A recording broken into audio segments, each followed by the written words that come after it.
दोस्तों नमस्कार, आदाब, सत श्री अकाल। उर्मिलेश संवाद के इस खास अंक में आपका स्वागत है।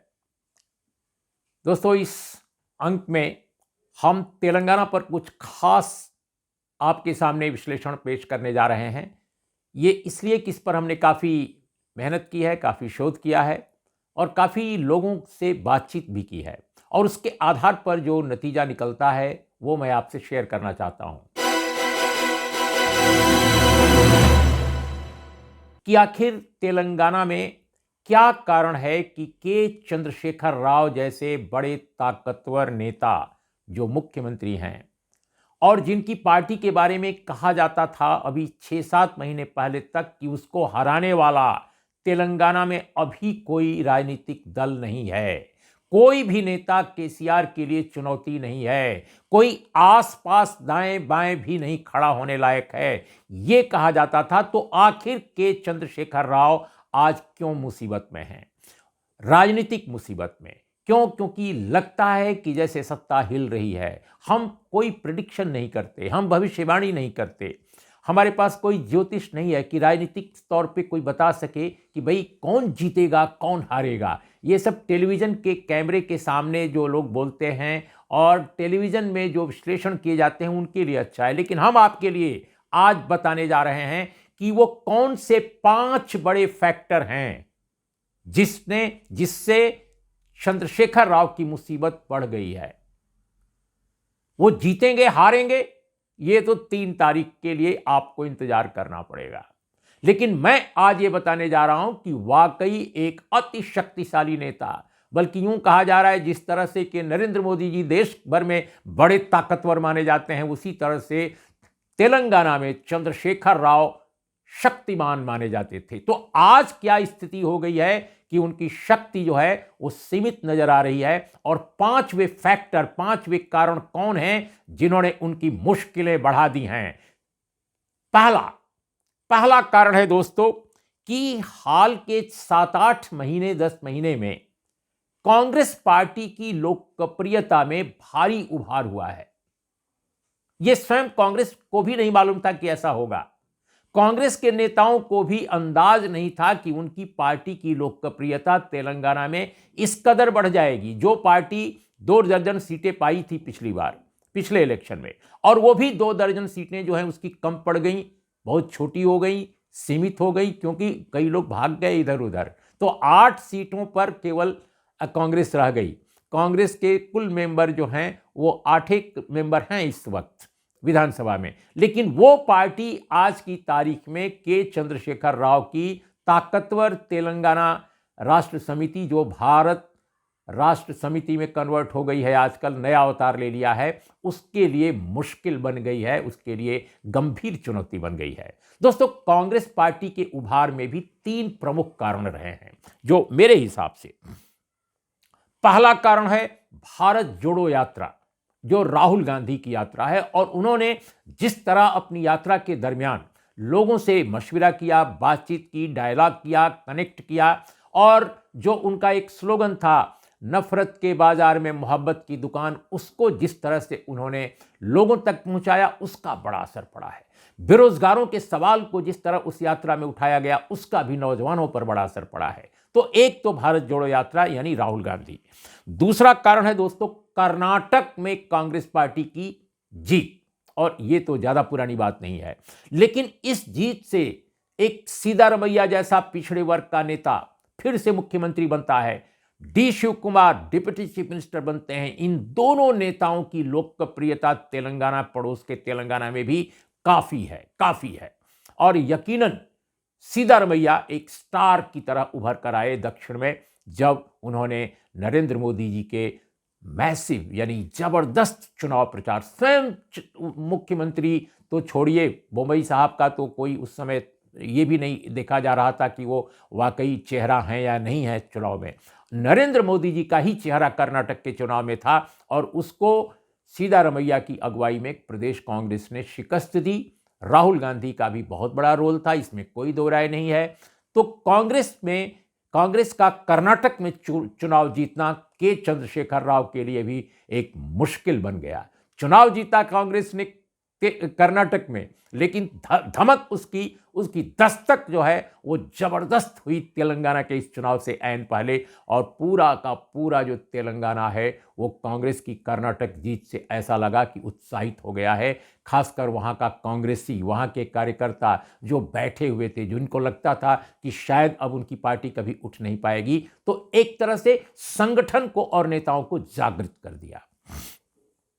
तीसरा जो उसमें पहलू है, यानी जो दूसरा मैं कारण बता रहा हूं, पहला उसमें जो तीसरा फैक्टर है वो है रेवंत रेड्डी यानी पीसीसी के अध्यक्ष और माणिक राव ठाकरे जो प्रभारी हैं, ऑर्गेनाइजेशनल जो इंचार्ज है, इन दोनों के कोऑर्डिनेशन में जिस तरह बेहतर काम हुआ, उससे कांग्रेस की लोकप्रियता बहुत आगे बढ़ी। रेवंत रेड्डी के रूप में कांग्रेस को एक ऐसा नेता मिला जो केसीआर को सीधे चुनौती दे सकता है, जो बात भी कह सकता है, भाषण भी अच्छा कर सकता है, कनेक्ट भी कर सकता है लोगों से। तो ये मैं समझता हूं कि कांग्रेस की लोकप्रियता बढ़ाने में ये तीन जो फैक्टर है, यानी ABC, ये बहुत इंपॉर्टेंट रहे। और दोस्तों दूसरा जो बहुत महत्वपूर्ण कारण रहा, जो मुश्किल पैदा कर दिया है, जिसने कि केसीआर के लिए, चंद्रशेखर राव के लिए, उनकी पूरी की पूरी पार्टी, बहुत सारे एमएलएज हैं, बहुत सारे एमपीज हैं, लेकिन पूरी की पूरी पार्टी जो है वो केसीआर के परिवार के इर्द गिर्द केंद्रित है। उनके बेटे, उनकी बेटी, सभी लोग यही बीआरएस को निर्मित करते हैं। यानी बीआरएस की तरफ से अगर स्टार कैंपेनर की भी एक सूची जारी होती है तो यही लोग होते हैं। तो पार्टी का मतलब केसीआर का परिवार, संगठन का मतलब केसीआर, सत्ता का मतलब केसीआर। केसीआर से बाहर केसीआर की पार्टी नहीं है। उसके बस अनुयायी हैं, उनके बस समर्थक हैं, उनके बस उनके पद चिन्हों पर, उनके इशारों पर नाचने या चलने वाले लोग हैं। तो ये जो एक पहलू है, मुझे लगता है कि रेवंत रेड्डी की अगुवाई में जब कांग्रेस का इमर्जेंस होता है प्रदेश में, तो एक पैरेलल, एक तुलना लोग करने लगते हैं कि अरे वहां तो अनेक लोग हैं, अनेक परिवारों के लोग हैं, कोई रेड्डी है, कोई कम्मा है, कोई दलित है, कोई ओबीसी है, लेकिन यहां तो एक ही परिवार है नेता। वहां पर भले ही पीसीसी प्रेसिडेंट कोई हो, लेकिन माणिक राव ठाकरे इंचार्ज जो हैं वो सबको मिलाकर चल रहे हैं। उसमें अनेक जातियों, अनेक बिरादरियों के लोग हैं। तो कोई ये नहीं कह सकता कि ये रेवंत रेड्डी के परिवार की पार्टी है। अब कांग्रेस के बारे में ऊपर कहा जा सकता है कि नेहरू गांधी परिवार, लेकिन नेहरू गांधी परिवार में पार्टी का अध्यक्ष तो इस समय मल्लिकार्जुन खड़गे हैं। तो ये एक पहलू जो है केसीआर के लिए मुसीबत बन गया कि भाई उनके परिवार का जो डोमिनेंस है वो एक संकेंद्रण केवल पावर का, सत्ता का ही नहीं हुआ है, बल्कि संगठन में भी केंद्रीयता मौजूद है, जिसने उनकी मुश्किलें बढ़ाई हैं। और तीसरा जो महत्वपूर्ण कारण है दोस्तों, वो है तेलंगाना में अगर देखा जाए तो दो ऐसी कम्युनिटीज हैं जिनका के चंद्रशेखर राव से काफी गहरा कॉन्ट्रडिक्शन है। पहली कम्युनिटी रेड्डी है, और रेड्डी कम्युनिटी जो है वो काफी वर्षों से केसीआर से नाराज रही है। उसका बड़ा हिस्सा, जब मैं रेड्डी कह रहा हूं तो बड़ा हिस्सा, ऐसा नहीं है कि रेड्डी जो लोग हैं, रेड्डी सरनेम वाले लोग, वो के चंद्रशेखर राव की पार्टी में नहीं है या मंत्रिमंडल में नहीं है, लेकिन रेड्डीज का बड़ा हिस्सा उनसे नाराज है, क्योंकि उनको लगता है कि उनके लोगों को नजरअंदाज किया गया है। क्योंकि रेड्डीज जो हैं कांग्रेस के साथ आइडेंटिफाइड थे, अब जब ये पावर में आए हैं पिछले कई सालों से, तो उन रेड्डीज को उन्होंने कांग्रेस के समर्थक होने के कारण एक तरह से नजरअंदाज किया है। उनके इंटरेस्ट को, उनके फाइनेंशियल या उनके सोशल इंटरेस्ट को, उनके पॉलिटिकल इंटरेस्ट को हैम्पर किया है। तो रेड्डीज जो हैं वो ऑर्गेनाइज हो गए हैं पूरी तरह कि इस चुनाव में अगर केसीआर को नहीं हराया गया तो फिर ये कभी हारेंगे नहीं, और फिर उनके इंटरेस्ट हैम्पर होते रहेंगे और उनको परेशान किया जाता रहेगा। दूसरी कम्युनिटी जो जुड़ गई बाई चांस, वो है कम्मा कम्युनिटी। और कम्मा कम्युनिटी के जुड़ने की कहानी तो पहले से उसका सिलसिला चल रहा था, लेकिन टीडीपी के नेता चंद्रबाबू नायडू की गिरफ्तारी जो हुई करप्शन के मामले में, इतने वर्षों की पुरानी केस में ऑल ऑफ सडन चुनाव से पहले उनकी गिरफ्तारी हो जाती है। और वो भी जब गिरफ्तारी होती है तो जगन मोहन रेड्डी उसमें एक चेहरा उभरते हैं कि भाई उनके कारण हुई है।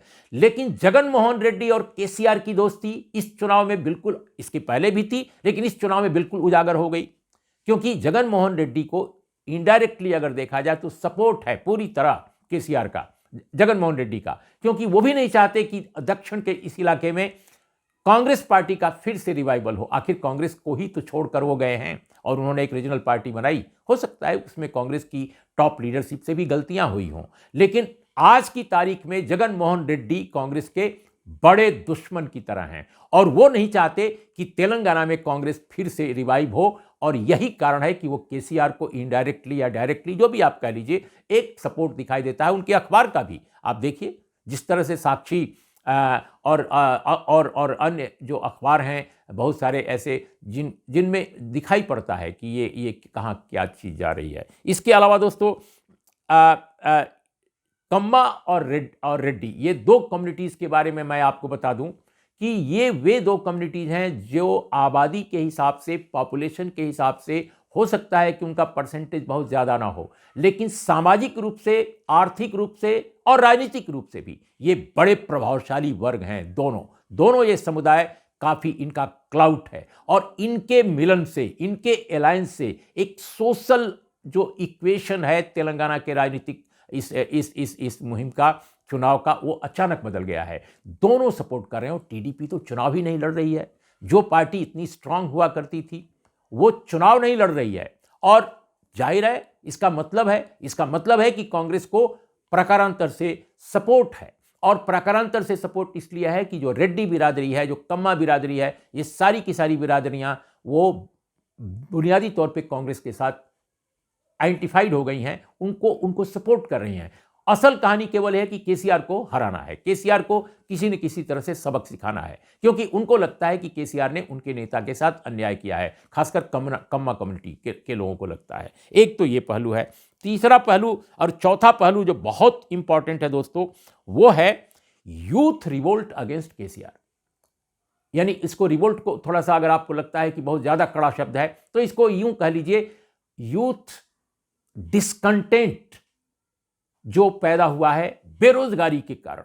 आप कल्पना कर सकते हैं कि जो तेलंगाना राज्य जो प्रशासनिक सेवा आयोग है, उसमें पेपर लीक की वजह से बच्चे जो है उनका पेपर वो हो गया, खत्म कर दिया गया।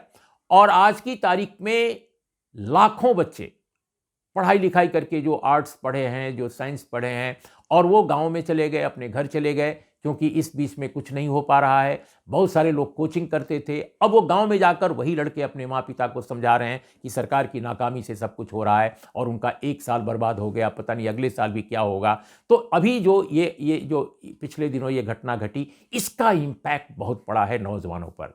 बेरोजगारी इतनी ज़बरदस्त है तेलंगाना में कि जिसका कोई जवाब नहीं। मतलब 30 लाख लोग बेरोजगार, खासकर शिक्षित लड़के 30 लाख जो केवल पब्लिक सर्विस कमीशन में दर्ज हैं, इतने लोग बेरोजगार हैं। अब आप कल्पना कर सकते हैं कि कितनी बड़ी बेरोजगारी है। अगर पूरी बेरोजगारी को आप देख लीजिए, हर तरह की बेरोजगारी को नौजवानों में, तो ये और ज़्यादा बड़ी हो जाएगी। तो ये कारण मैं समझता हूँ कि अगर कांस्टेबल्स वगैरह के रोजगार को अगर छोड़ दिया जाए, जहाँ कुछ अपॉइंटमेंट हुए हैं केसीआर के रिजीम में, लेकिन अन्य क्षेत्रों में केसीआर इस मामले में बिल्कुल फेल किए हैं। उन्होंने रोजगार के लिए बड़ा काम नहीं किया है, नियुक्तियां नहीं की हैं अपने कार्यकाल में इतने साल के बाद भी, तो ये उनके खिलाफ जा रहा है। और एक बड़ी इंपॉर्टेंट बात और जो मुझे लगता है कि youth discontent because of the unemployment के अलावा है कि अनेक क्षेत्र ऐसे हैं जहां पर माइनॉरिटी कम्युनिटी के लोग इनके अंदर एक ओवैसी साहब के कारण केसीआर को लेकर जो एक समर्थन का भाव था, क्योंकि ओवैसी दूसरे स्टेट्स में भारत के अलग अलग लोगों को सपोर्ट करते हैं, किसी को खुला और किसी को बिना खुला, यानी इनडायरेक्टली पर्दे के पीछे रहकर, लेकिन तेलंगाना में वो हमेशा केसीआर को सपोर्ट करते आए हैं। तो दोस्तों, हैदराबाद में तो निश्चित रूप से हैदराबाद में ओवैसी साहब को फ़ायदा होगा, क्योंकि वो उनकी सीटें हैं, ज़्यादातर वही चुनाव जीतते हैं। अभी भी लोग उनसे नाराज़ होने के बावजूद अंततः उन्हीं को वोट दे देते हैं, क्योंकि हैदराबाद के मुस्लिम कम्युनिटी के लोगों को ओवैसी साहब के अलावा कोई और मिलता नहीं कि भाई कैसे उनका कोई, अगर उन पर कोई समस्या आती है, उनकी कोई परेशानी आती है, तो ओवैसी साहब के ही दरवाजे उनको जाना होता है। लेकिन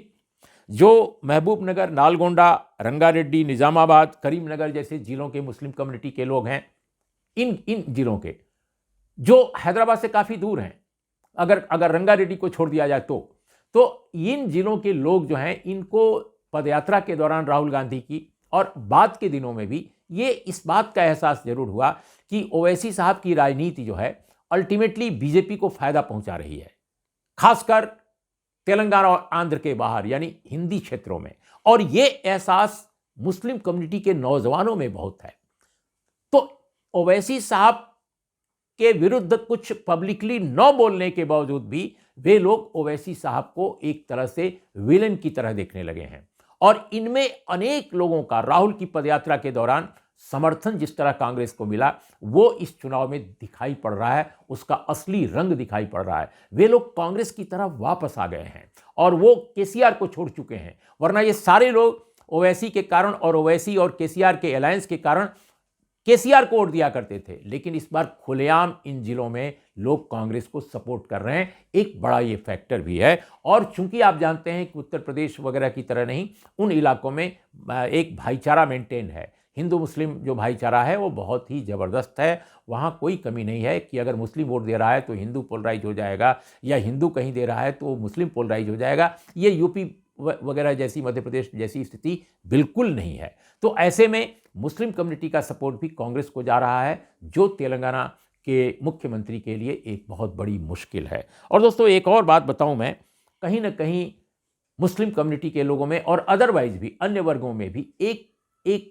हल्का एक एहसास जरूर है, जो हो सकता है बहुत तीव्र भी हो जाए चुनाव तक, मतदान की तारीख तक, कि कहीं ना कहीं बीजेपी भले चुनाव लड़ रही है तेलंगाना में, लेकिन बीजेपी का मकसद है कि हर कीमत पर कांग्रेस हारे। और कांग्रेस को हराने के लिए जरूरी है कि केसीआर जीते, क्योंकि बीजेपी बहुत पीछे छूट गई है। इस चुनाव में बीजेपी बहुत पीछे छूट गई है। कभी वो कांग्रेस के साथ कंपीट करती थी कि अपोजिशन की मेन पार्टी बीजेपी बनेगी, कांग्रेस बनेगी, लेकिन अब तो बिल्कुल साबित हो चुका है कि बीजेपी कांग्रेस से इतनी पीछे है कि वो अभी कल्पना भी नहीं कर सकती है कि वो कंपीट करेगी अपोजिशन लीडर के नेता की, अपोजिशन की मुख्य पार्टी वो बने कि कांग्रेस बने। अब वो कहानी नहीं है। तो आगे ये कहानी है कि बीजेपी भी तब चाहेगी, भले वो कितना भी इस चुनाव में केसीआर के खिलाफ उसने भाषण किए हैं, तमाम अनाप शनाप बातें उसके नेताओं ने कही हैं, खासकर स्थानीय नेताओं ने बहुत सारी कही हैं बातें। और आप जानते हैं कि केसीआर और बीजेपी में एक समय बहुत ही गलबहियाँ होती थीं, लेकिन बाद के दिनों में दोनों एक दूसरे के खिलाफ खड़े हो गए। और खिलाफ जब खड़े हो गए तो इस चुनाव में जो स्थितियां बनी और कांग्रेस का जो उभार हुआ है, उसमें फिर से बीजेपी एक तरह से ऐसा समझा जा रहा है कि कहीं ना कहीं अंदर खाने कहीं ना कहीं कोई कहानी रची जा रही है। और उस कहानी के रचे जाने का एक ही अर्थ निकलता है कि शायद बीजेपी उन जगहों पर कंसंट्रेट जरूर करेगी जहां उसके नेता या उसके विधायक अच्छा चुनाव लड़ रहे हैं, या नए प्रत्याशी अच्छा चुनाव लड़ रहे हैं, लेकिन जहां उसको निराशा हाथ लगेगी वहां वो हो सकता है कि केसीआर के साथ खड़ी हो जाए या उसके समर्थक खड़े हो जाए। पार्टी भले न खड़ी हो, लेकिन उसके समर्थक, उसके सदस्य या उसके अन्य जो संघ परिवार के लोग होते हैं वे, तो कांग्रेस को हराने के लिए केसीआर को टैक्टिकल एक सपोर्ट संघ परिवार के सदस्यों का मिल सकता है केसीआर को, इसमें कोई दो राय नहीं। तो ऐसी स्थिति में जो अन्य समाज के लोग हैं, अन्य समुदायों के लोग हैं, या अदर पॉलिटिकल स्ट्रीम के लोग हैं, वो कांग्रेस के साथ जाने के अलावा उनके पास और कोई विकल्प नहीं है। तो ये मैंने 5 आपको फैक्टर, 5 कारण बताए कि क्यों केसीआर की मुश्किलें बढ़ रही हैं। और बिल्कुल चलते चलते एक कहानी और, केसीआर को ये भरोसा था और उनकी सरकार के लोगों को कि ये जो खासकर जो अभी हाल में किसानों को रैयत बंधु स्कीम, प्रत्येक किसान को प्रदेश के जो 1 एकड़ जमीन जिसके पास है उसको 10,000 रुपये सालाना मिलता है। वो स्कीम जिस स्कीम को लेकर अभी ये विवाद है, उसका जो आखिरी किस्त है 5,000 रुपये की, वो अभी मिलनी थी इसी महीने, लेकिन उसको लेकर ये विवाद पैदा हो गया। तो ये मैं समझता हूँ कि ये लाखों किसानों को प्रभावित करने वाली स्कीम है और देखना ये होगा कि इस पर केसीआर जो अपना बचाव पेश कर रहे हैं उसका उनको कोई फ़ायदा मिलता है कि नहीं। लेकिन फिलहाल तो लोग हरीश राव को जिम्मेदार समझ रहे हैं और कह रहे हैं कि उनकी नासमझी के साथ ये जो पूरा का पूरा मामला इलेक्शन कमीशन ने रोका है, ये वो जिम्मेदार हैं। रोक क्यों दी गई? क्योंकि जो वित्त मंत्री हैं हरीश राव ने बाकायदा चुनाव रैली में यह ऐलान कर दिया कि आप लोगों को 28 नवंबर को जो रैयत बंधु स्कीम के तहत रुपया जाना है, वो रुपया आपको मिल जाएगा। आप सुबह चाय पिएंगे, कॉफी पिएंगे, नाश्ता करेंगे, उसके पहले ही आपके मोबाइल फोन पर टिंग टिंग आने लगेगा, यानी आपका भुगतान हो जाएगा। अब जिस प्रदेश में 30 तारीख को चुनाव है, उससे पहले ही अगर एक मंत्री, चंद्रशेखर राव के परिवार से जुड़ा एक बड़ा नेता, अगर वो ये कहता है कि आपके यहाँ भुगतान हो जाएगा, आपका ये हो जाएगा, हमारी सरकार ये कर देगी, तो जाहिर है ये चुनाव प्रचार एक तरह से किया जा रहा है। और जबकि इलेक्शन कमीशन ने कहा था कि ये धनराशि बिल्कुल खामोश ढंग से दी जाए, वितरित की जाए, जो किसानों का ड्यू है, इसको चुनाव में इसका उपयोग करने की कोई कोशिश न की जाए, इसका दुरुपयोग होगा अगर इसको प्रचारित किया गया। ये मुद्दा जो है उठ गया और इस मुद्दे पर शिकायत भी की गई। इससे इलेक्शन कमीशन ने फिलहाल बंदिश लगा दी है कि चुनाव के बाद वो रकम वितरित की जा सकेगी। अब इससे माना यह जा रहा है कि बीआरएस को ही नुकसान होगा, चंद्रशेखर राव को ही नुकसान होगा कि आखिर उनके कैबिनेट मंत्री ने, वित्त मंत्री ने यह प्रचारित क्यों किया, किसानों का पैसा क्यों रोका। वो इल्जाम लगा रहे हैं कि कांग्रेस वालों ने रुकवाया, शिकायत कर दी, लेकिन कांग्रेस साफ साफ उनके वीडियो दिखा रही है हरीश राव के कि भाई उन्होंने कहा और उन्होंने वायलेट किया। जब वायलेट किया तो इलेक्शन कमीशन ने रोक दिया। ये पहलू जो है, मैं समझता हूं किसानों की नाराजगी भी केसीआर को भारी पड़ सकती है। हालांकि केसीआर की कोशिश है कि ये इल्जाम वो कांग्रेस पर लगा दें रुकवाने का। हम नहीं जानते कि जमीनी स्तर पर इसका क्या असर होगा, लेकिन यह भी एक फैक्टर बन गया है। तो दोस्तों, ये जो 5 फैक्टर हमने गिनाए, उनकी मुसीबत बढ़ने के, उनकी मुश्किलों के बढ़ने के, चंद्रशेखर राव की, आपको ये शो हमारा कैसा लगा, ये हमारी चर्चा कैसी लगी, जरूर बताइएगा। और हमारे नए चैनल को आप न केवल देखें, न केवल शेयर करें, इसको सब्सक्राइब भी कीजिए और भविष्य में हम आपसे सहयोग की अपील भी करेंगे, उसको भी आप जरूर अपने ज़हन में रखिएगा। तब तक के लिए नमस्कार, आदाब, सत श्री अकाल।